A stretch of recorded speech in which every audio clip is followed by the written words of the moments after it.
Assalamualaikum warahmatullahi wabarakatuh. Selamat siang, salam sejahtera untuk kita semua. Salam merayu, salam untuk saudaraku yang ada di dalam maupun di luar negeri. Mudah-mudahan damai selalu. Yang sakit mudah-mudahan cepat sembuh, yang bekerja mendapat rezeki yang banyak dan berkah, amin. Pertarungan menuju Presiden 2024 terasa semakin sengit setelah debat cawapres yang baru saja berlangsung. Gibran yang merupakan cawapres dari pasangan calon nomor urut 2 itu mendapat sorotan tajam dari masyarakat dan kritik pedas atas penampilannya dalam debat tersebut.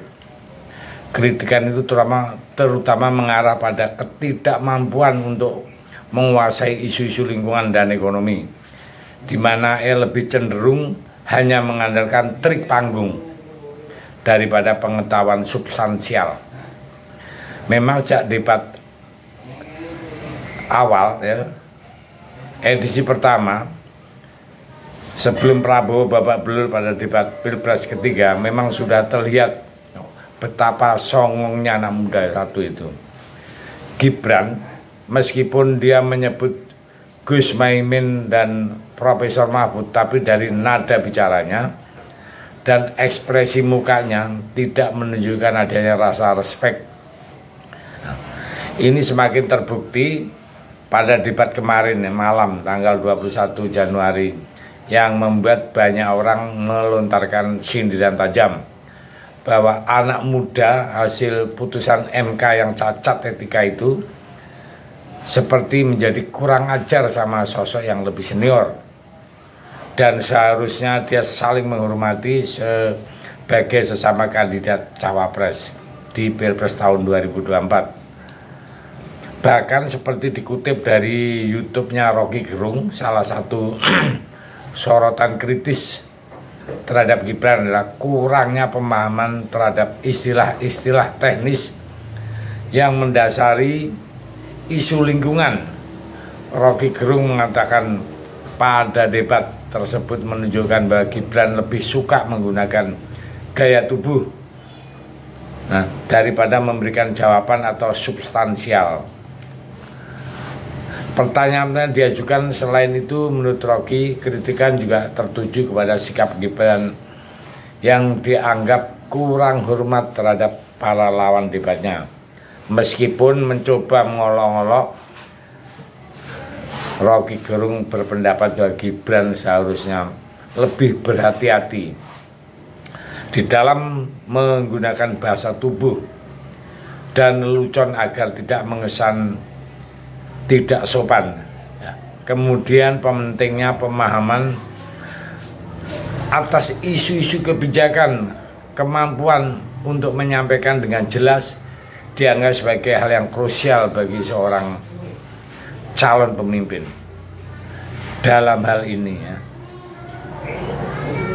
Gibran dinilai kurang dalam memenuhi ekspektasi pemilih yang mengharapkan pemahaman yang lebih mendalam dan lebih serius dari seorang calon pemimpin.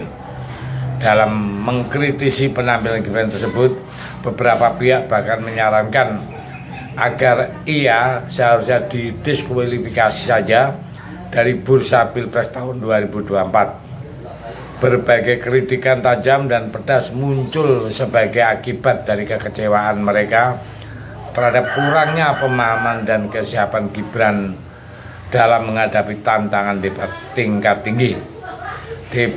Debat cawapres ini juga membuka ruang evaluasi terhadap para pemilih, mengingat pentingnya pemilihan calon pemimpin yang tidak hanya pandai dalam panggung, tapi juga calon pemimpin yang bagi pemilih dirasa mampu membuktikan keunggulannya di dalam pemahaman kebijakan-kebijakan atau isu-isu krusial yang sedang atau dihadapi bangsa ini. Selanjutnya kita lihat nanti efek dari kekurangan seorang Gibran akan seperti apa, serta menarik untuk ditunggu. Sehingga nanti tim sesnya kubu 02 tentu saja sang ayah tercinta akan sepanik apa setelah melihat debat kemarin itu ya. Jangan-jangan saat ini beliau udah langsung berkantor di Solo. Memang kemarin ada berita juga Pak Jokowi itu langsung turun di Jawa Tengah ya. Dan menurut saya entah itu sial, entah kebetulan atau memang dianggap mujur, saat di Jawa Tengah lewat di jalan disambut dengan meriah memang, cuman teriaknya Ganjar Presiden, sakitnya ada di sini itu. Jadi sudah beredar videonya, beredar luas, mau dikata kayak apa, sehingga masyarakat pun Jawa Tengah sudah mengkristal juga ke Ganjar dengan fenomena yang Gibran yang kayak begitu ya. Jadi gimana itu Samsul itu? Oh, bukan Samsul itu namanya Mas Gibran ya. Jadi saat diejek atau dengan bahasa tubuh itu kelihatan sekali ya, muka Profesor Mahfud terlihat agak beda dari biasanya. Beliau pasti heran, kok ada anak muda begitu kurang ajar seperti itu dan dipilih jadi cawapres ya. Jadi kita salah memberi ekspektasi dulu. Saya juga pendukung Gibran dan Pak Jokowi saat itu, tapi ternyata setelah betul-betul dicalonkan menjadi calon pemimpin, nilainya betul-betul hancur lebur, terkuak lah. Jadi kebiasaan yang kurang bagus. Dulu mengira seakan-akan Gibran sangat sopan dan ini dan segala itu, tapi ternyata setelah penampilan di debat resmi ketahuan sekali aslinya. Tidak ada rasa sopan, tidak ada rasa hormat. Ini jauh sekali dengan Pak Jokowi. Berarti mematahkan, ada pepatah, buah tidak jatuh dari pohonnya.